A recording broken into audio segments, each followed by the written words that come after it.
మాట్లాడాల్సిన అంశం కావచ్చు, విద్యార్థి హక్కులు కావచ్చు. తప్పకుండా అప్పుడు కొంత శాంటిటీ ఉంటుంది. 10 సంవత్సరాలు అధికారంలో ఉండి ఆ తల్లే చెప్తున్నట్టుగా అధికారంలో ఉన్నటువంటి చంద్రశేఖరరావు గారు చుట్టూ దయ్యాలు ఉన్నట్టు ఇప్పుడు మీరు 10 సంవత్సరాలు అధికారంలో ఉండి ఆనాడు మాట్లాడినటువంటి వాళ్ళు ఇవాళ మాట్లాడితే దయ్యాలు వేదాలు వాళ్ళు ఇచ్చినట్టు అవుతుంది అనుకుంటున్నాం. రైట్.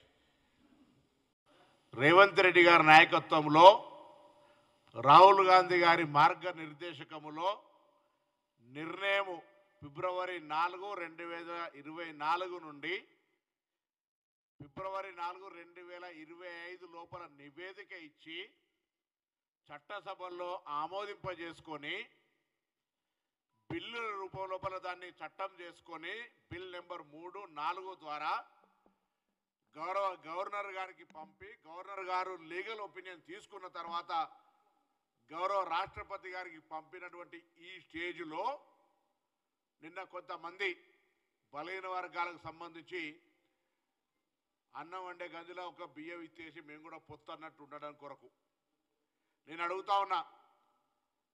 కవిత గారు 10 సంవత్సరాలు వాళ్ళ స్వయంగా సరే దయ్యాలు పక్కన ఉన్నాయా, వేదాలు పక్కన ఉన్నాయా, మొత్తానికి వారి స్వయంగా తండ్రి ముఖ్యమంత్రి, వీరు పార్లమెంటు సభ్యులు, దాని తదుపరి ఎమ్మెల్సీ. ఆనాడు మీరు బలహీన వర్గాల కోసం గొంతెత్తు ఉంటే మిమ్మల్ని బలహీన వర్గాలు విశ్వసించి ఉండేటివి. ఆనాడు 10 సంవత్సరాల అధికారంలో ఉన్ననాడు ఒక్కరికి కూడా అవకాశం లేకుండా ఒక్క విషయంలో కూడా సహకరించకుండా ఉన్న మీరు ఇలా మీరు మాట్లాడుతూ ఉన్నారు. పక్కన మా పెద్దన్న మేమందరం కూడా వారి తమ్ముళ్ళం, బలహీన వర్గాలకు సంబంధించి విద్యార్థి ఉద్యమాల నుంచి కృష్ణయ్య గారి నాయకత్వం వహించారు. వారి పట్ల గౌరవం ఉంది.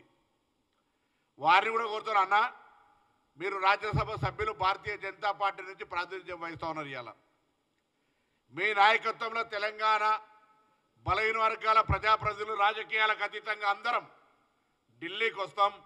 నరేంద్ర మోడీ ప్రధానమంత్రి గారి అపాయింట్మెంట్ తీసుకోండి.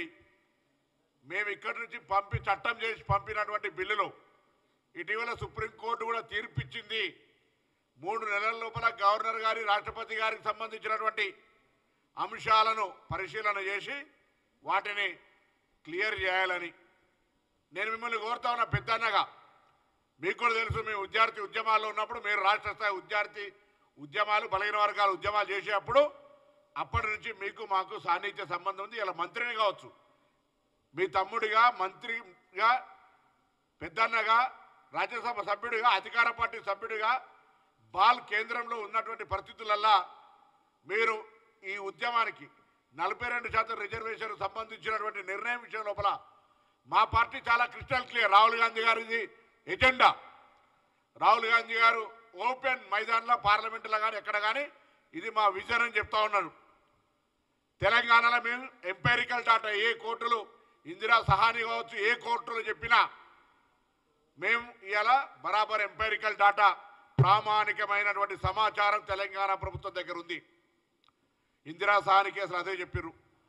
అన్నిటికంటే ఎక్కువ ఈరోజు భారతదేశంలో ఉన్న అనేక రాష్ట్రాల్లో ఈబీసీ రిజర్వేషన్ తర్వాత 50% క్యాప్ అనేది వెళ్ళిపోయింది. అది క్వశ్చన్ కానే కాదు. ఉదాహరణకు తెలంగాణలో 15% 2001 జనాభా లెక్కల ప్రకారంగా 15% ఎస్సీ, ఇటీవల సవరణల తర్వాత ఎస్టీ 10%, ఇంక్లూడింగ్ ముస్లిం బీసీ 27%, 52% ప్లస్ 10 ఈబీసీ 62%. ఇప్పుడు తెలంగాణలో రిజర్వేషన్ల ప్రక్రియ నడుస్తూ ఉంది. న్యాయస్థానాలకు తెలియదు ఇది. కాబట్టి కవిత గారు సత్రంలో భోజనం పెడుతుందంటే కూడా సిఫార్సు లెటర్ కావాలని, సత్రంలో అయితే ఓపెన్ టు ఆల్ భోజనం, దానికి కూడా సిఫార్సు లెటర్ కావాలన్నట్టు మేము ఇంత ప్రక్రియ చేస్తూ ఉంటుంటే ఫిబ్రవరి 4 నుంచి 24 నుంచి ఫిబ్రవరి 4, 25 లోపల ఇంత ప్రక్రియ జరిపి చట్టం చేసి గవర్నర్ గారు ఆమోదం పొంది ఢిల్లీ పోతే ఇక్కడ కూర్చొని సన్నాయి నొక్కుల్లో కూడా మాట్లాడితే నాకు అర్థమే కాలే. బీసీల బిడ్డలం, విద్యార్థి ఉద్యమాల నుంచి బీసీలకు సంబంధించి ఒక ఆలోచనతోటి ముందుకు పోతున్నటువంటి సందర్భంలో మా ప్రభుత్వం రాహుల్ గాంధీ గారి మార్గదర్శకత్వంలో తెలంగాణ రాష్ట్ర ప్రభుత్వం అటు ముఖ్యమంత్రి రేవంత్ రెడ్డి గారు కానీ, ఇటు ఉప ముఖ్యమంత్రి బట్టి విక్రమార్క గారు కానీ, మా పిసిసి అధ్యక్షులు మహేష్ కుమార్ గౌడ్ గారు కానీ యావత్ క్యాబినెట్ కాంగ్రెస్ పార్టీ కింది నుంచి పైదాకా ఇందుకు సంబంధించినటువంటి ఒక కమిట్మెంట్ తోటి ఉన్నాం.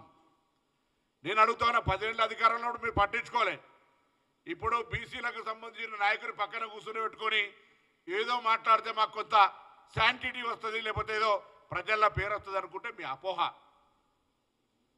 దీంతో ఇంకొకటి కూడా క్రిస్టల్ క్లియర్ అవుతుంది. ఒకవేళ క్రిస్టల్నే క్లారిఫై ఇస్తే పర్వాలే, లేకపోతే బీజేపీ టీఆర్ఎస్ మేము చాలా కాలంగా చెప్తున్నటువంటి దోస్తాని మళ్ళొక్కసారి కాంగ్రెస్ పార్టీని ఎక్కడో కాడ ఇరికేయాలనేటువంటి ప్రయత్నం కొరకు కుట్ర చేసే ప్రయత్నం చేస్తున్నారు. దీన్ని బలహీన వర్గాలకు సంబంధించిన అంశాన్ని తాకట్టు పెట్టి నేను మళ్ళీ కోరుతాను, దయచేసి బలహీన వర్గాలకు సంబంధించి కాంగ్రెస్ పార్టీ మా ప్రభుత్వం ఏర్పడ్డ తర్వాత ప్రతి కార్యక్రమం ఓపెన్లా ట్రాన్స్పరెంట్గా కార్యక్రమం చేస్తూ ఉంది. కవిత గారు నిజంగా మీకు అంత చిత్తశుద్ధి ఈ సేకరణ సమాచార సేకరణ జరిగే సందర్భంగా మీ తండ్రి గారు కావచ్చు, మీ పక్కన ఉన్నటువంటి తండ్రి గారి పక్కన దయ్యాలు కావచ్చు, అందులో పాల్గొన్నప్పుడు వాళ్ళని విమర్శిస్తే ఇవాళ కూడా నువ్వు మాట్లాడే సందర్భంగా ఈ దయ్యాలు ఆనాడు బలహీన వర్గాల కొరకు సమాచార సేకరణలో పాల్గొనాలనే ధైర్యం ఉంటే అది చెప్తే నీకు కొంతనన్నా కొద్దిగా శివుని దగ్గర మనం అడిగిన పోతాం, ఏ దాని బూడిద సన్నది ఇప్పుడు ఏమి ఇవ్వటం అన్నట్టుగా ఉన్నది ఇలా లెక్క.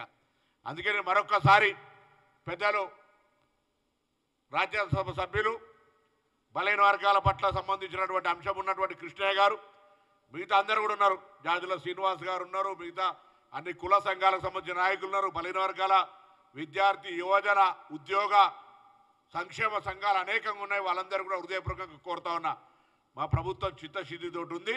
ఇప్పటి వరకు నడిచిన ప్రతి అడుగు చిత్తశుద్ధితో ముందుకు పోయే విధంగా నడిచినాం. ఇప్పుడున్నటువంటి దాన్ని ఏ విధంగా సాధించుకోవాలో ఆ మార్గదర్శకత్వం తీసుకుందాం.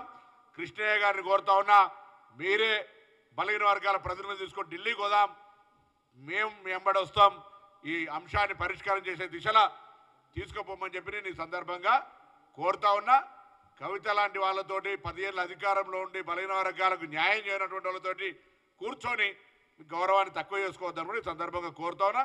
కానీ మీరు టీఆర్ఎస్ బీజేపీ ఒకటే అనే ఇండికేషన్ తోటి కూర్చుంటే నమస్కారం, నేను దానికంటే అభ్యంతరం లేదు.